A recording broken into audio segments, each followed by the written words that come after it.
इसरो ने साल 2019 से स्कूल के तलबा के लिए यंग साइंटिस्ट प्रोग्राम शुरू किया है, जिसका मकसद खलाई सरगर्मियों के बारे में बुनियादी मालूमात फराहम करना है ताकि वो खलाई साइंस में दिलचस्पी ले सके। यंग साइंटिस्ट प्रोग्राम 2023 में सांबा जिले की सरहदी तहसील रामगढ़ के गांव अब्दल के गवर्नमेंट हाई स्कूल की 10वीं जमात की तलबा भूपेंद्र कौर और इसमें मुंतखब किया गया था। भूपेंद्र कौर का गांव बैनुल अक़वामी सरहद से सिर्फ 2 किलोमीटर के फासले पर वाक़ है। इस प्रोग्राम में मुल्क भर से 350 बच्चों को IIRS देहरादून जाने का मौका मिला, जिसमें सांबा जिले की भूपेंद्र कौर भी शामिल थी। भूपेंद्र कौर ने बताया कि उन्हें खलाई साइंस, खलाई टेक्नोलॉजी, तहकीक, मिशन रिसर्च सरगर्मियों और लेबोरेटरी से मुतालिक कई प्रोग्रामों का हिस्सा लेने का मौका मिला। भूपेंद्र कौर ने मरकजी हुकूमत, इसरो और इससे स्कूल के असातिज़ाओं का भी शुक्रिया अदा किया। इसरो हर साल बच्चों के लिए प्रोग्राम ऑर्गेनाइज करता है, यूवी का प्रोग्राम, यंग साइंटिस्ट प्रोग्राम। तो इस साल भी उन्होंने ऑर्गेनाइज़ किया, तो मैम ने बोला कि हम आपका भी फॉर्म भरते हैं। तो फिर मैम ने हमारा फॉर्म फिल करवाया। जो गुरमेल सर DGPC के वाइस प्रेसिडेंट है, उन्होंने हेल्प की, मैम ने हेल्प की। उसके लिए मेरा 8th की मार्कशीट लगी, फिर national means cum merit scholarship वाला सर्टिफिकेट लगा, इंस्पायर का सर्टिफिकेट लगा, फिर हमारा एक साइबर कैफ़े में ऑनलाइन क्यूज़ हुआ। तो इन सब के बेस पे मेरी सिलेक्शन हुई और पूरे इंडिया से 350 बच्चों की सिलेक्शन हुई। और हमारा सेंटर था Indian institute of remote sensing Dehradun में। वहाँ पे सिर्फ 47 बच्चे थे और हमें वहाँ पे बुलाया गया।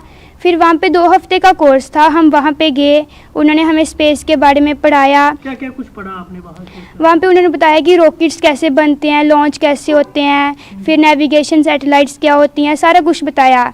उसके बाद में फिर हम घर आ गए तो सारे बहुत खुश थे कि बच्चे को एक इतनी अच्छी अपॉर्चुनिटी मिली वहाँ जाने की। अन्विका अंतरिक्ष विज्ञान कार्यशाला, वो भी मैम ने बताया मुझे कि जो IIST या Indian institute of space science and technology वो ऑर्गेनाइज करा रहा है। 50 बच्चों की सिलेक्शन होनी थी पूरे इंडिया से, पर फिर बाद में जब रिज़ल्ट आया तो मेरी सिलेक्शन होगी और हम सारे बहुत खुश हुए। वहाँ पे गए, वहाँ पे 1 हफ्ते का कैंप था।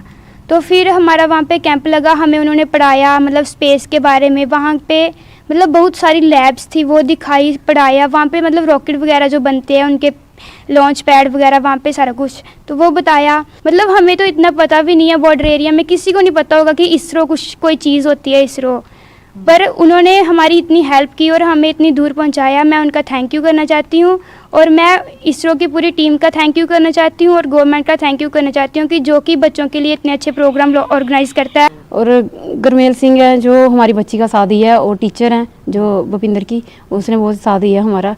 तो हमारी बेटी देहरादून में होके आई है, फिर दूसरे नंबर केरला में गई थी, उधर भी होके आई है। बहुत जब आई तो इतनी खुशी, तो मैं खुशी के मारे किसी के साथ शेयर भी करना चाहती हूँ, बहुत ज़्यादा खुश थी। ये हमारे देश के लिए, हमारी स्टेट के लिए, हमारे गांव के लिए, हमारे इलाके के लिए बहुत बहुत ज़्यादा गर्व की बात है कि हमारे एक गवर्नमेंट स्कूल में पढ़ने वाली बच्ची जो कि इतने दूर तक जाके आई है, और वो भी एक गवर्नमेंट स्कूल, गांव का गवर्नमेंट स्कूल जो कि बॉर्डर से सिर्फ 2 किलोमीटर की दूरी पर है। यहाँ पर कह लें कि मैं ये नहीं कहता कि सरकार कोई फैसिलिटी प्रोवाइड नहीं करती, सरकार हर तरह की फैसिलिटी प्रोवाइड करती। तो नाजरीन, कश्मीर न्यूज़ में आज फिलहाल इतना ही। मुझे दीजिए इजाजत, लेकिन मजीद खबरों के लिए आप बने रहिए न्यूज़ 18 JKLH के साथ। आदाब।